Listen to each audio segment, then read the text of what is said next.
Recette du jour, on fait un bouillon de canard.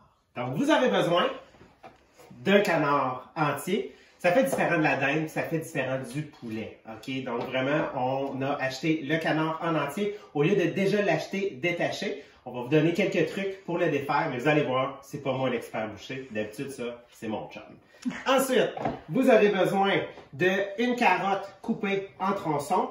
Vous avez besoin de 1 à 2 oignons coupés en quartiers. Et vous aurez besoin d'environ 2 branches de céleri coupées en quartiers. Des poivres en grains.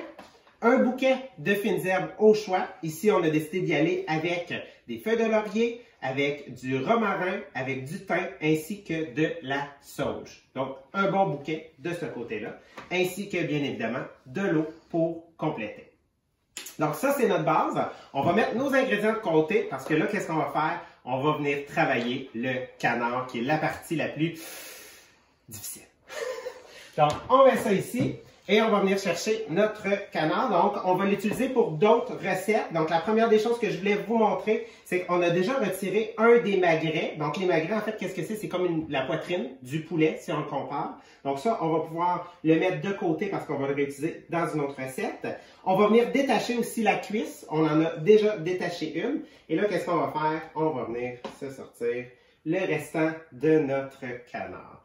Donc, surmontez votre peur. Surmonter votre peur de, en fait, toucher de la volaille, OK, entière et crue. Donc, on va commencer avec la cuisse. Donc, la cuisse, il faut venir tout simplement la détacher, OK? Donc, le plus facile que vous pouvez faire, c'est commencer sur le dessus, ici, donc poitrine vers le haut, de venir faire une incision, OK? Donc, vous venez tout simplement faire l'incision pour venir découper. Fait que là, je sais, je suis pas un boucher exact. Il y en a probablement qui vont regarder la vidéo. Ah, c'est pas comme ça qu'on fait ça. Comme je vous dis, OK, on y va vraiment là. Tu sais, on est là pour s'amuser, pour avoir du plaisir, pour cuisiner une belle recette. Donc, j'ai coupé le haut de la cuisse.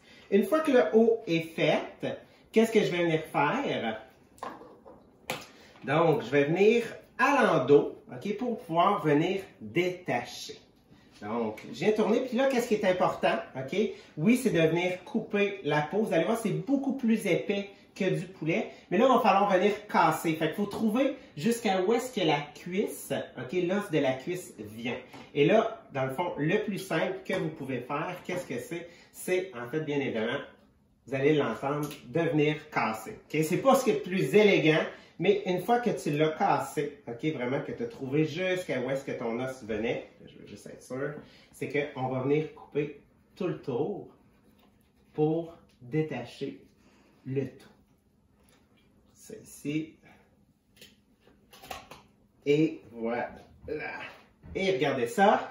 Donc, j'ai, oh, ça va pas long. Comme ça ici. J'ai ma deuxième cuisse qu'on va garder de côté elle aussi. Et maintenant, pour terminer, qu'est-ce qu'on va faire? C'est qu'on va venir se détacher le deuxième magret, donc la deuxième poitrine. Qu'est-ce qui est important? C'est venir trouver, là, ça c'est comme le sternum, OK? Donc la partie qu'on a ici, OK? Donc c'est ça qu'on va essayer de venir trouver et on va venir passer notre couteau vraiment là sur le rebord du sternum, puis on laisse le couteau travailler, on laisse le couteau aller parce qu'il va vraiment venir, OK, couper le long de un peu ce qu'on appelle là, la cage thoracique. Fait que je viens vraiment, dans le fond, laisser mon couteau travailler, mon couteau glisser le long de tout ça.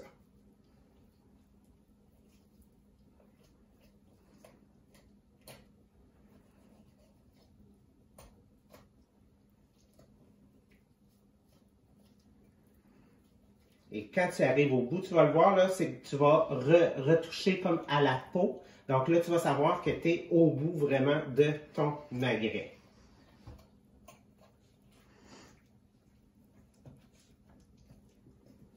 Bien évidemment, vous savez, ça s'achète aussi individuel, mais comme on voulait faire un bouillon, on voulait montrer aux gens que quand tu achètes le canard entier, tu es vraiment capable de complètement réutiliser les parties à 100% au lieu de venir jeter la carcasse. Donc,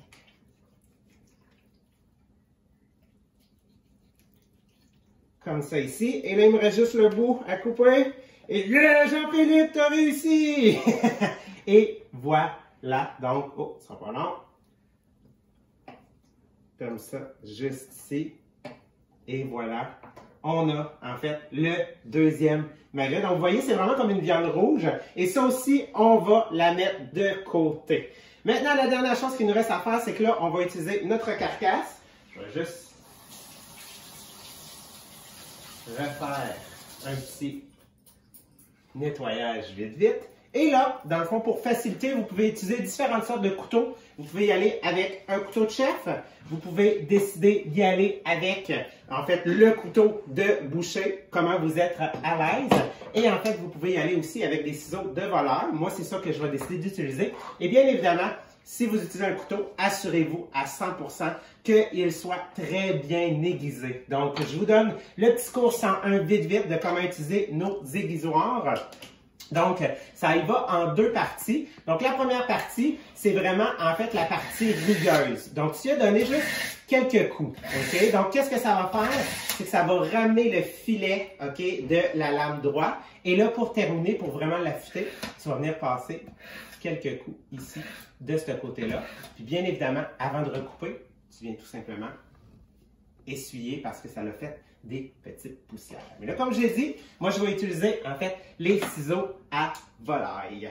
Donc, pour ce qui est des ciseaux à volaille, je vais juste venir m'ouvrir avant mon autocuiseur. Donc, c'est dans ça qu'on va venir faire notre bouillon. Donc, ça, c'est comme ma mijoteuse à micro-ondes. Okay? Donc, c'est le même principe que si j'avais une mijoteuse là, normale. Fait que j'ai tout simplement la positionner ici. Et je vais venir couper les morceaux pour venir déposer tout ça.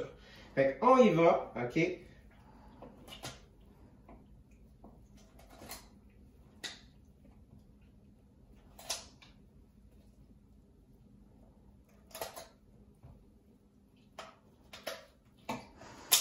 Oh! Yes! Fait qu'il faut y aller quand même d'une bonne main pour être sûr d'être capable là, de vraiment bien défaire là, la volaille. Parce que qu'est-ce qu'on veut? C'est qu'on veut réutiliser toutes les parties restantes parce que c'est vraiment dans ça que le goût du bouillon va se retrouver. Comme ça ici. On va venir se couper l'aile. Donc c'est sûr, tu sais, il reste des fois un petit peu de viande, mais comme c'est pour le bouillon, c'est bien parfait.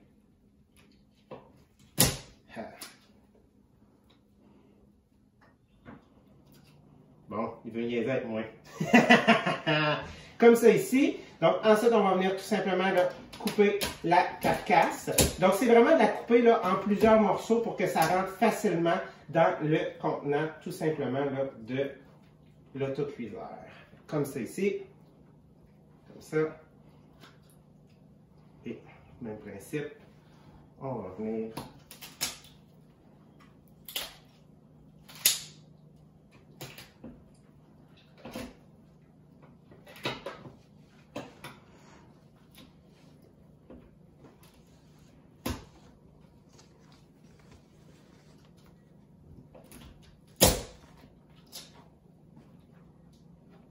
ici. Et dernière partie, on va venir couper ça en deux. Et là, on va être capable de poursuivre notre recette, donc de terminer tout simplement notre bouillon. Ici et ici.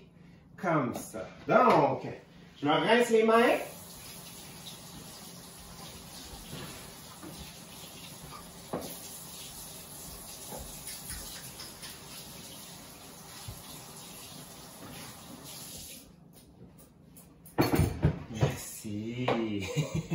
Donc, j'ai les mains rincées et là, on va pouvoir terminer les dernières étapes. Donc, on a toutes les parties de notre carcasse. On va venir chercher les légumes qui vont venir nous aider à aromatiser tout simplement notre bouillon. Donc, c'est vraiment là, coupé grossièrement parce que ça, c'est les légumes de base. Donc, légumes racines pour la majeure partie, certains bulbes qui vont vraiment rajouter le goût directement là, à notre bouillon. Donc, on y va grossièrement avec du céleri, avec de l'oignon, avec de la carotte. Comme ça, juste ici. Quelques grains de poivre que j'ai inversés.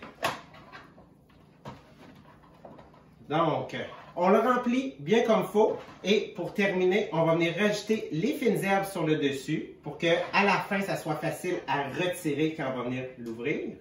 Donc, on vient vraiment les mettre sur le dessus. Okay? Donc, c'est des fines herbes qui vont transférer leur goût durant la cuisson.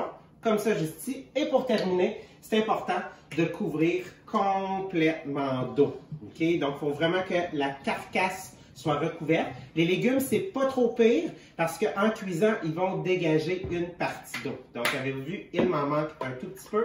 Je vais venir en rajouter.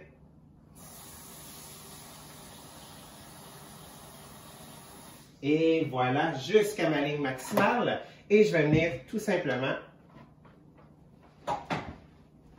refermer le tout. J'ai pas besoin d'ajouter de sel parce que ça, c'est à la cuisson de mes prochaines recettes quand je vais réutiliser le bouillon que je vais pouvoir venir saler. Donc, j'ai aligné tout simplement, j'ai fermé, j'ai twisté, je ferme et on va envoyer ça 40 minutes au micro-ondes. Et voilà, on va avoir un bouillon de canard.